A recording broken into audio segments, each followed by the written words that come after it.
Hey, peace and blessings to you. My name is Jerry B. I am the EntreMusician, and so are you. And so is this young gentleman we're going to talk to today.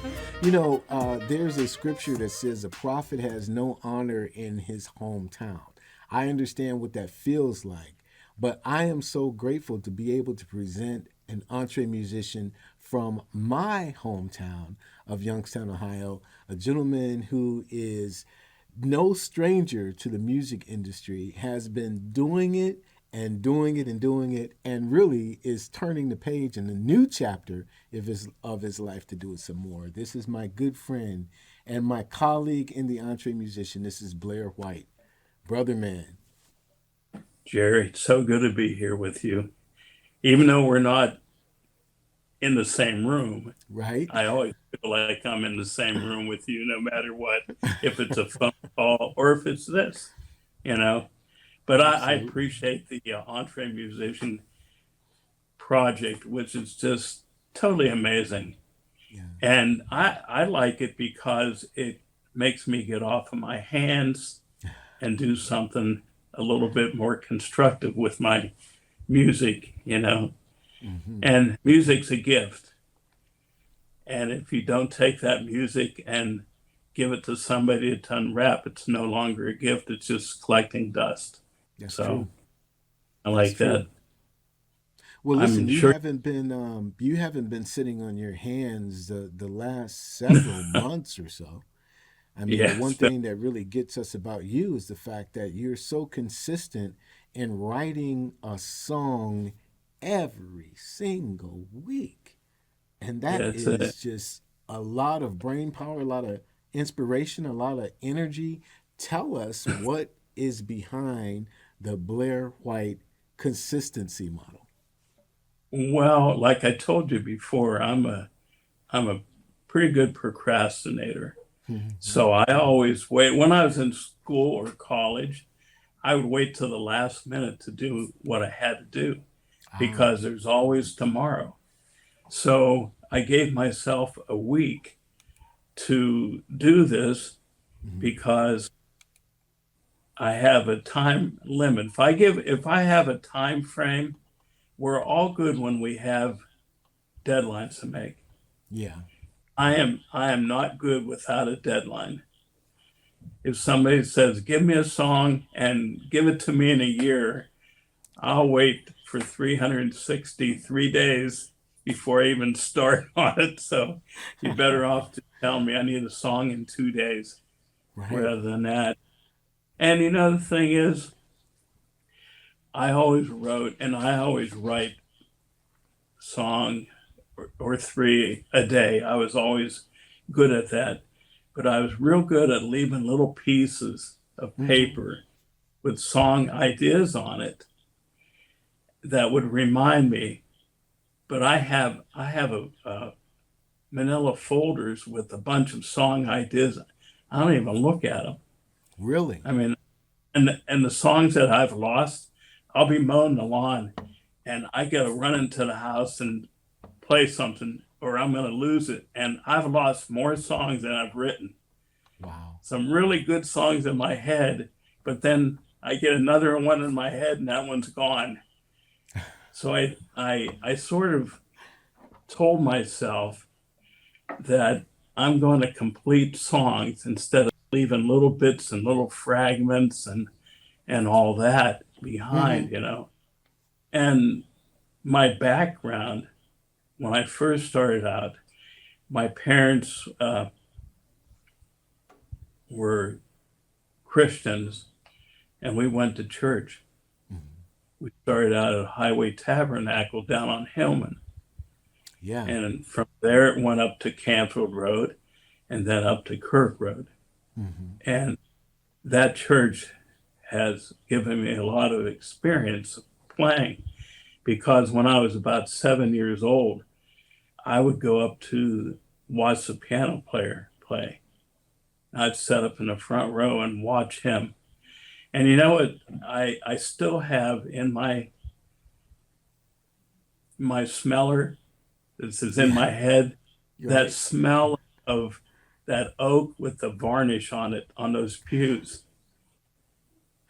I don't know if you ever smelled that, but that's, because I'm always I would lean on that back of that pew or sit there and listen to that piano player. Mm-hmm.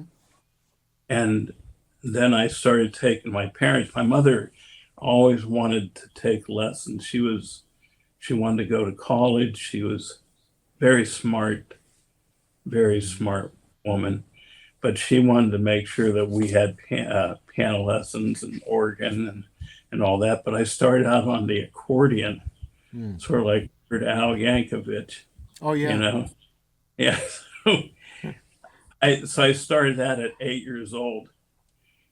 And my first recital after 2 months of playing was a song that was memorized. And it was probably 8 bars.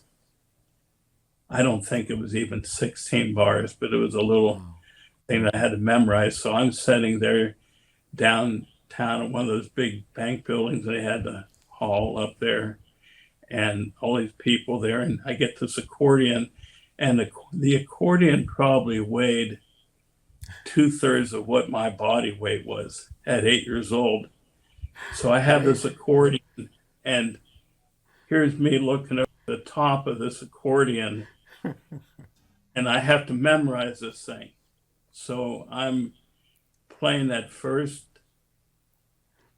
2 or 3 bars over. I played it about 3 or 4 times. I couldn't get past that, So I just all of a sudden thought, I've had enough. There's a little button on top you press for the air to come out of the bellows. And you hear that shh, close it up, snap the little thing on. I set it down, walk off the stage, and everybody goes, "Oh, poor little feller." But that was my first experience in playing in front of people. And I've made mistakes every time I played ever since. This past week, I'm in the worship team at our church and played a song, and then they had to have people go back up there, and I didn't have any music. So they were singing one song. So I was playing it. I thought the song was in the key of C, but it was in the key of F. But we got through it. I had to transpose it down, Yeah. But church has given me a lot of playing time. I started playing when I was 12 or 13. Once I got done with the accordion and I proved that I liked music, which, I was, I suffered through that thing, and I moved on to piano and organ, So I played at church when I was 12, 13 years old. I started playing in church, and that got pretty fun, So I started at 8 years old at that. But what I noticed in 1967, when I was 14, even though I was listening to the top 40s, and how Motown was so big, and those guys were such good writers, and the top 40 back then is no comparison to what it is now. Although I like the music now, I do. Sure.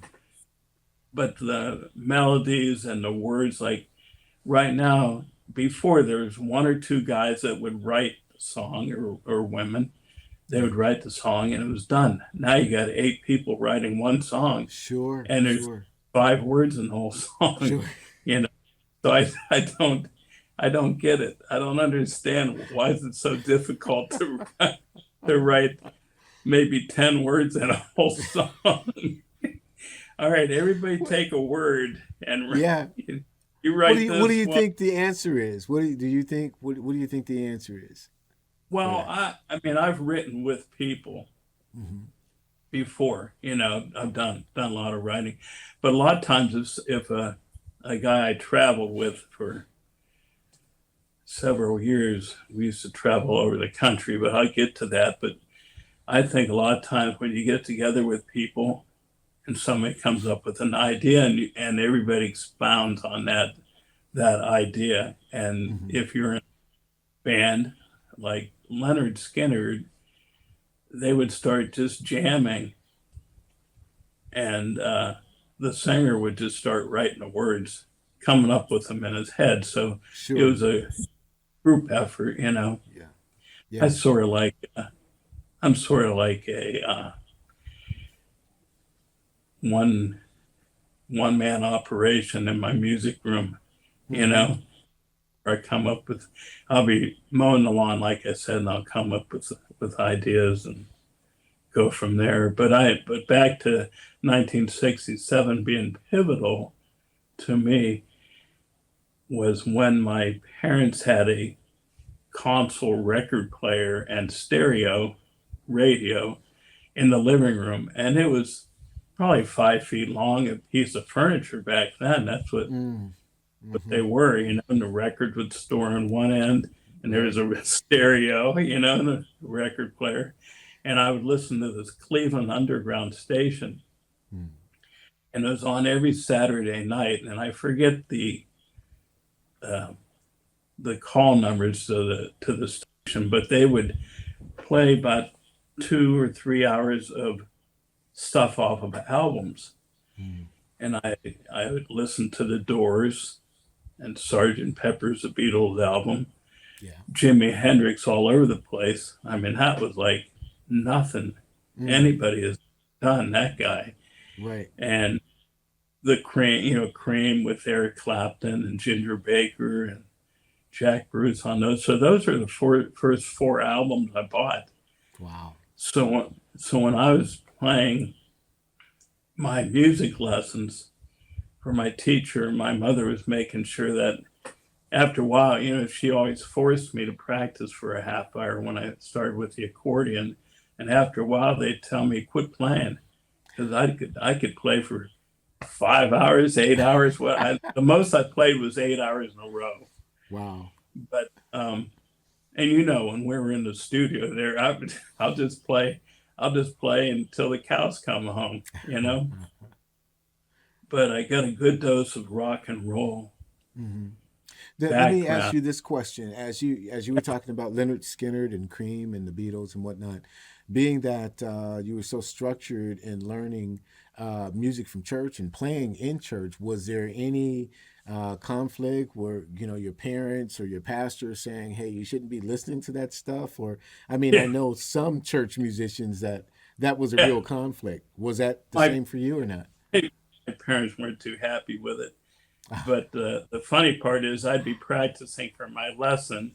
Yeah. I'd I'd be doing Bach, and then when my mother would drive out, I'd be playing Light My Fire, you know, and a little bit of Ray Manzarek was one of my favorite keyboard players, and I got to meet Uh-huh. him a few months before he Yeah. died. He was out in Philadelphia, and I thought, I'm going to drive out there, 6 hour drive.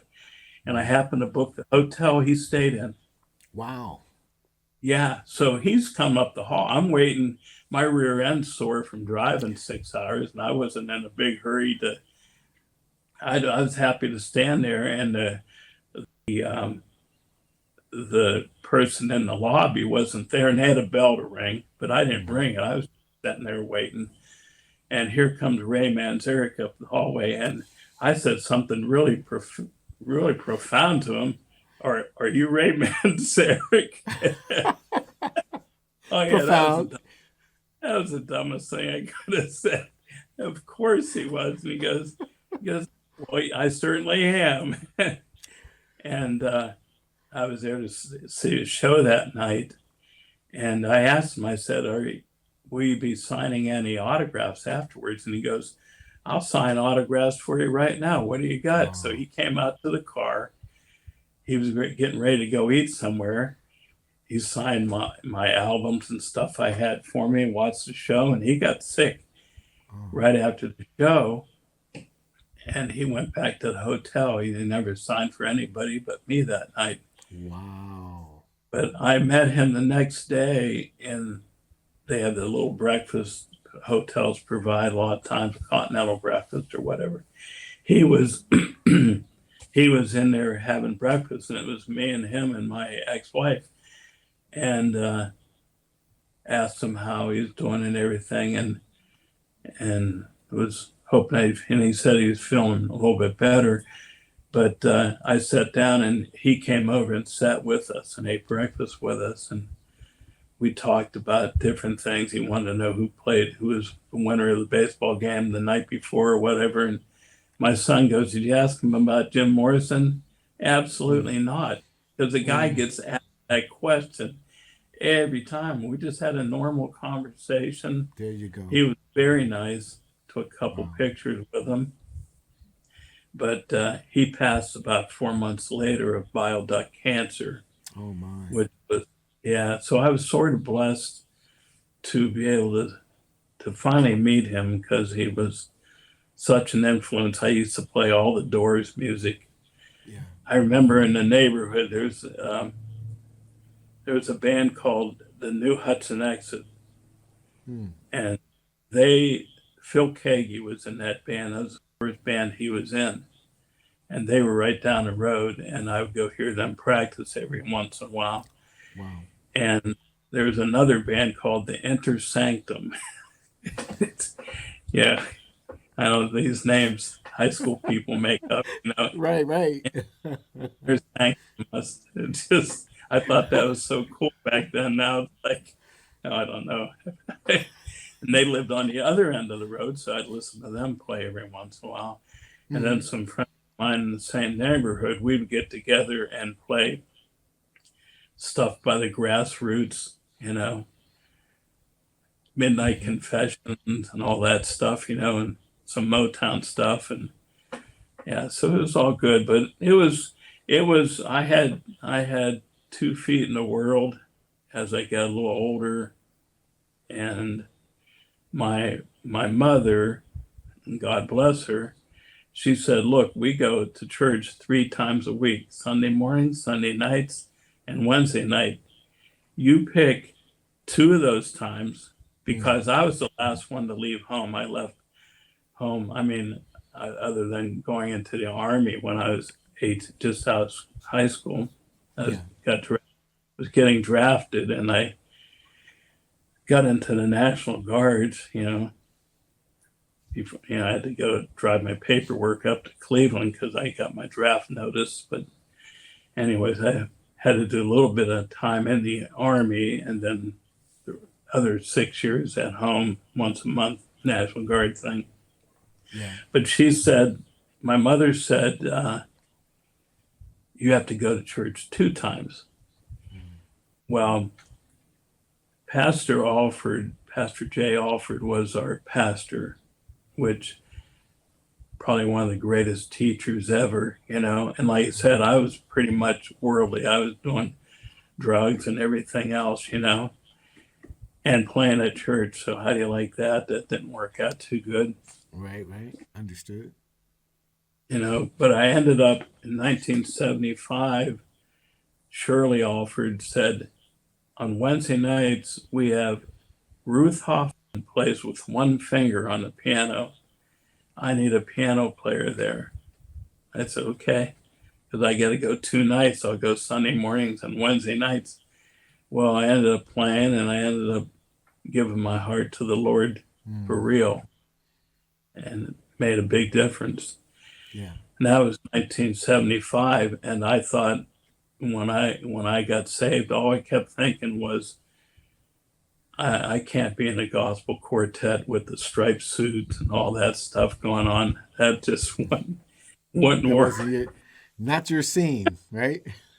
No, that would not work.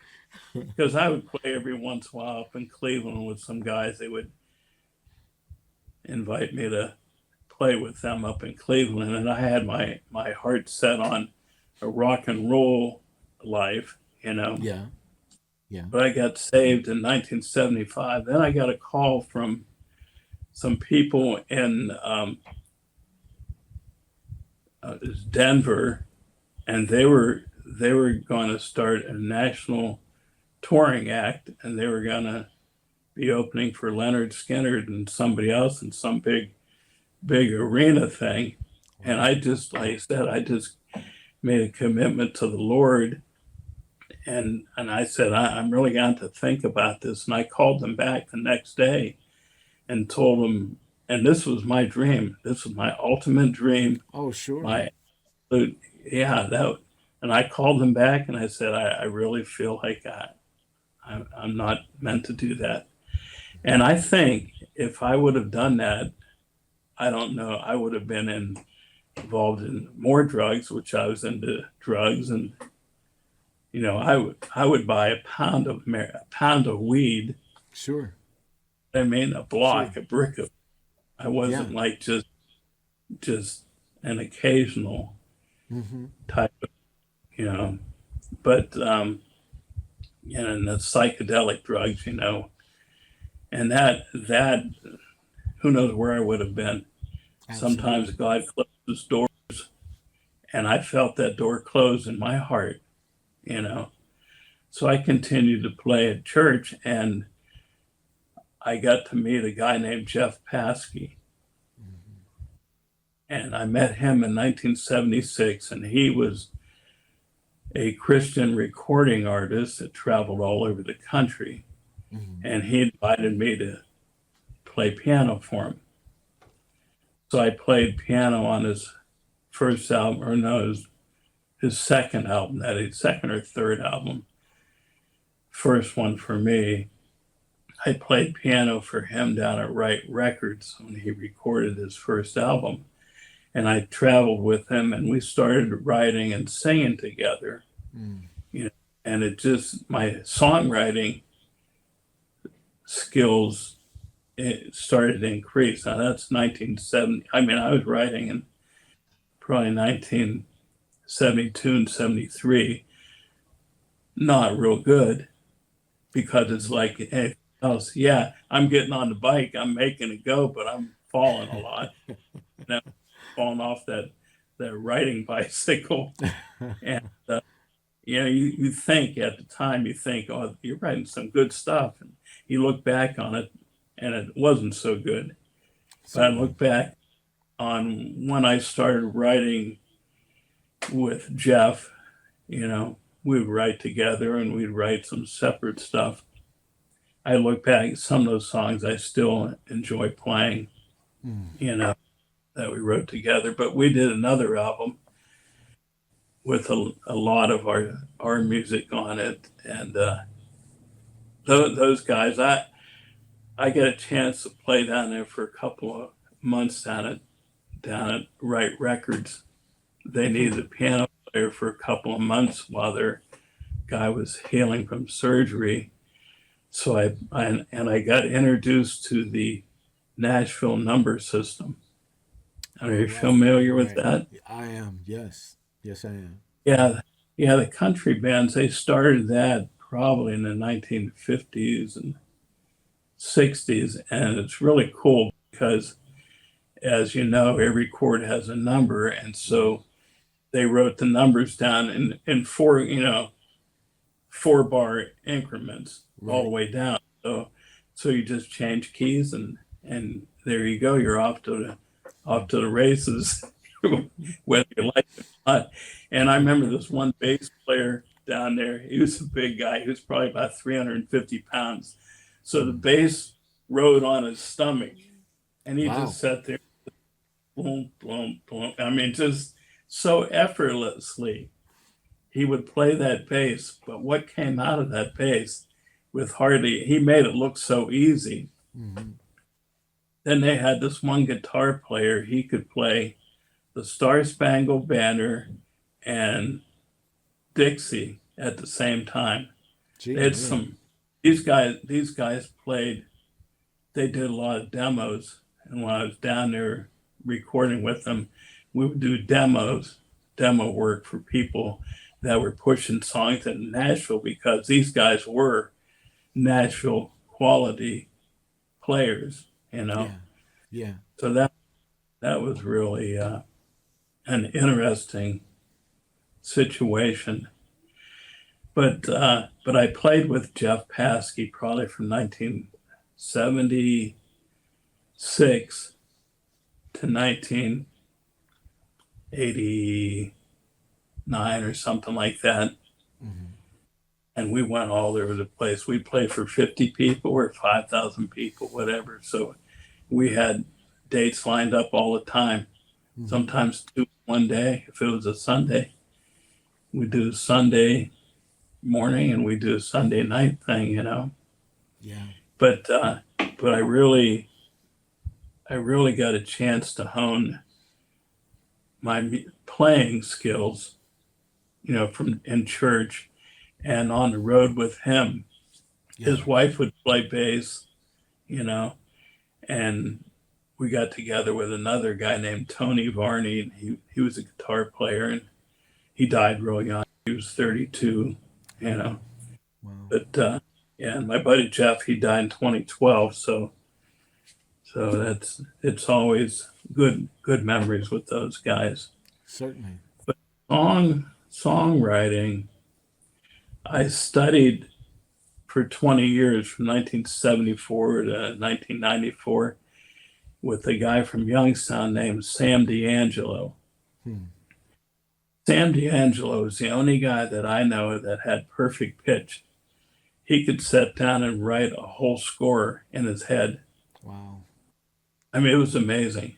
I mean, I'd have to really, I'd have to cheat on that one. I have to have a piano down in front of me. Yeah. Yeah. But I studied under him with jazz and blues and arranging and writing. And so that's where I started writing, getting a song out every week.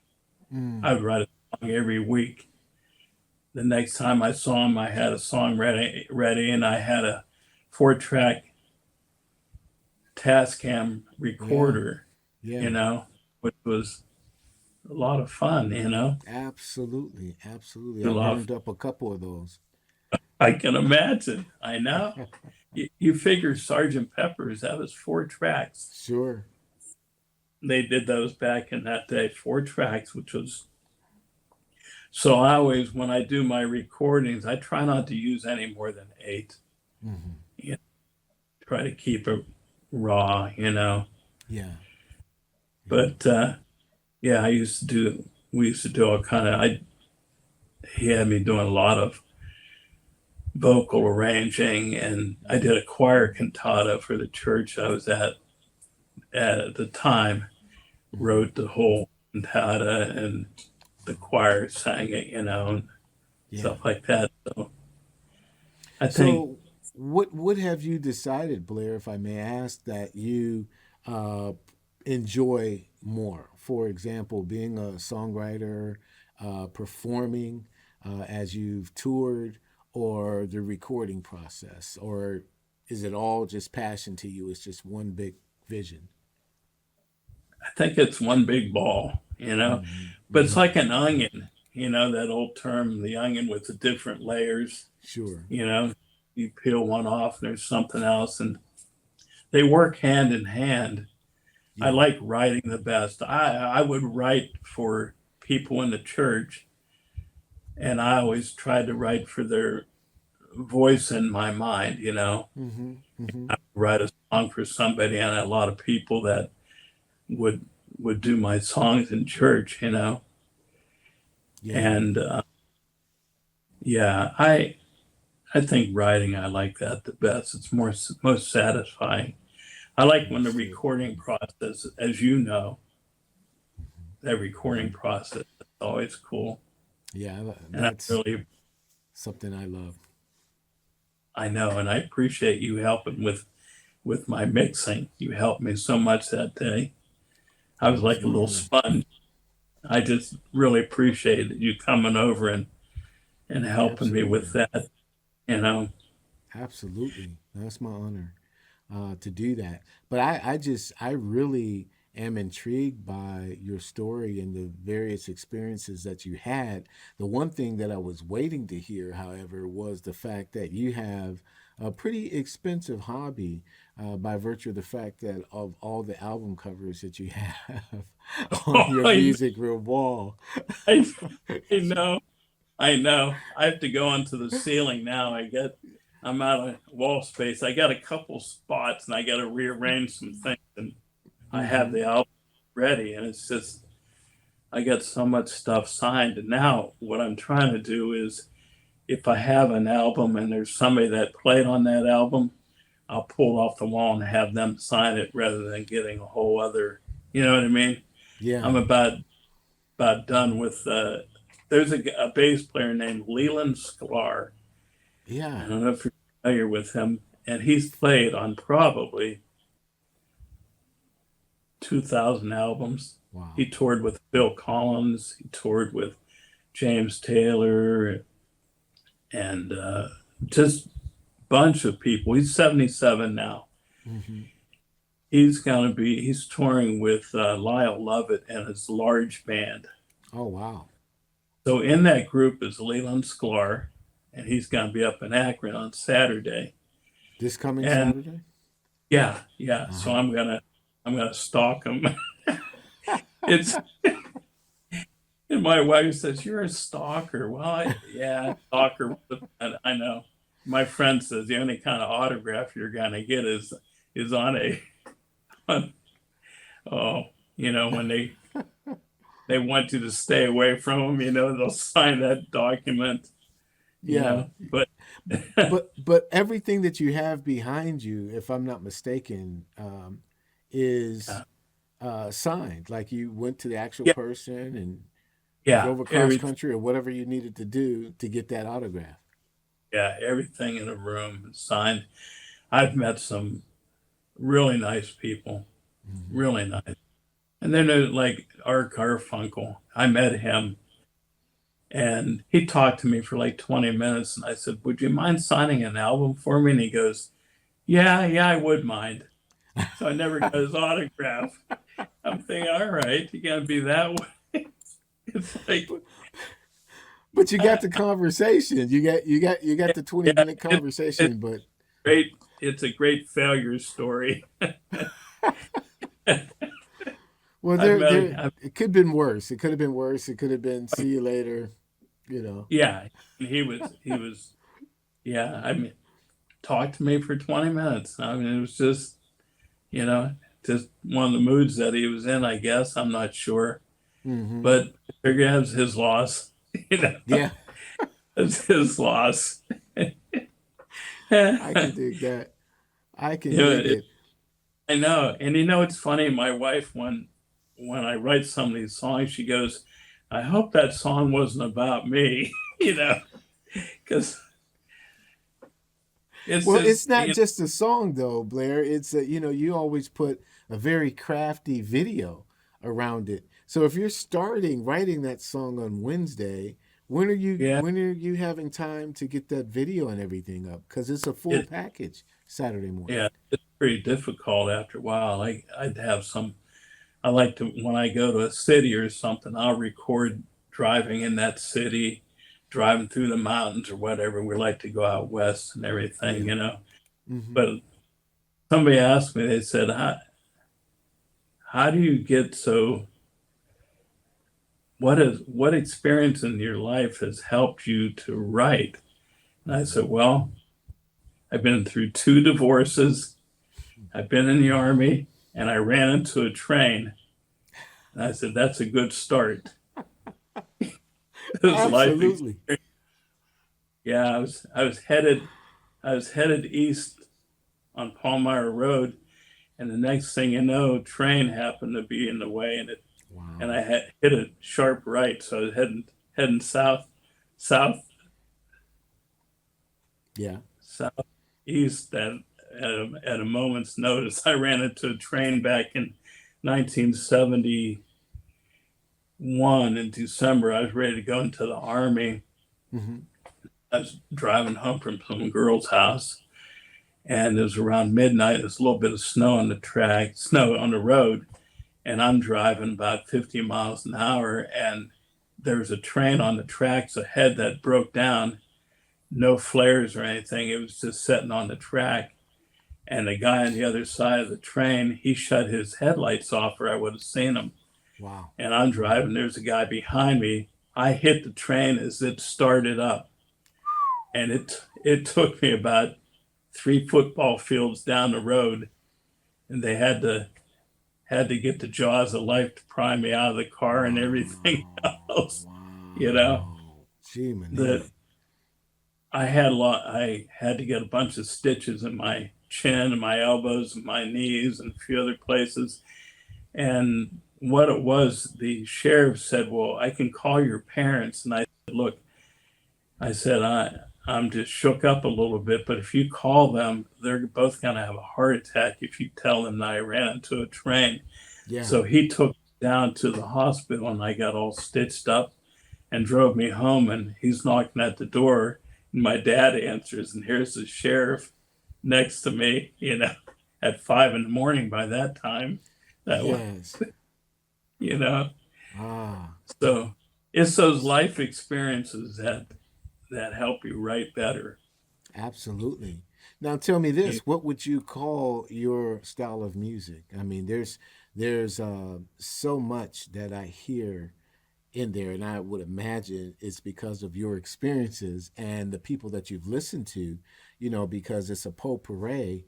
Except for when you sing, you have such a unique voice, and when you sing, okay, this is Blair White music. That's what I call it. But before, there's so many styles before your vocal comes in. What do you call it or entitle it yourself? I would say that it's more like a rocky blues type of a sound. My voice got a little scratchy as I got older, because I used to scring it, used to abuse it in my earlier days, Uh-huh. trying to hit Uh-huh. those rock and roll highs. And Yeah. so now it sort of got a little scratchy as I got older. And as long as I keep it oiled with food, it's okay. I absolutely understand it, man. Well, I am very, very grateful that you took time out of your schedule to hang out with us. And I'm so grateful that you're a member of the Entre Musician, man. It does our I'm so community pleased. good. Yeah, every time you climb on, man, I know it's gonna be a good day. And I'm just hoping that you're getting as much as you're giving into the Uh, community. I hope you're getting as much out of it. I just love to sit back and take it in, you know, of what you guys are all bringing. And I mean, here's what my ultimate goal is right now. The Nat has been working on the songs that I sent him a few at a time. I Yeah. sent him three. He's got one done. When I get that CD all ready to go, I'm going to do a CD party. And what I'm going to do, I'm going to have it at probably Austin Town at the one of those pavilions over there, Yeah. and Yeah. just have it for about an hour and a half and have people come in, and I'll probably give them all away. Just come over, have fun, Wow. and here's a CD. Come and listen and just go on Amen. from there. You know, I might start Absolutely. playing, you know, probably start Yeah. playing out a little bit, but I do enjoy playing at church. I play a couple days a week at the church, and some Yeah. talented people that I do play with, so I enjoy that. But I Absolutely. thank you so much. Well, brother, it's my absolute pleasure to have you as a friend and to see everything that you're doing musically is incredibly inspiring. I don't think, and I tried to look unless I was looking in the wrong place, so I apologize to those who are either listening or watching, that you don't have a website. Is there somewhere where people can go other than Facebook to learn more about you, or And did I just not not do my homework? Yeah, no, you did, yeah, it's not there yet. Mhm. I'm going to have a website. I think once the album gets done, and my wife has been telling me you need to go on to YouTube. Mhm. And I noticed I've been getting I get about 800 people watching my videos. Yeah. Yeah. One that's got about 1,200 views on it. But Yeah. yeah, I just it'll happen. My wife's more she's more ready to step on the gas pedal and I'm more ready to coast down the hill, you know. I'm going downhill for so long. Yeah, man. Well, you have a beautiful wife, and she's always in your corner, and it's great to see the two of you together. And you gotta have that help meet, man. And you scored though. Oh, you're Third time's a completely. charm, right? She told me, she says, I know you love the Lord, number one. I know you love music, number two, and I know you love me, number three. So, so she's so, and you Oh gotta my love. goodness. Absolutely. Well, peace and blessings to you, Blair, man. Thank you so much for sharing your time with us. And we'll make sure for those of you who are on Facebook, all you have to do is look up Blair White any given Saturday. He has a wonderful song and video that's posted. And, you're going to be surprised at the variety of material that he goes at and the subjects that he talks about as well. So I love it, man. Thank Oh you so man, much, brother, for hanging out with us, my friend. love you, buddy. Love you too, Here. man.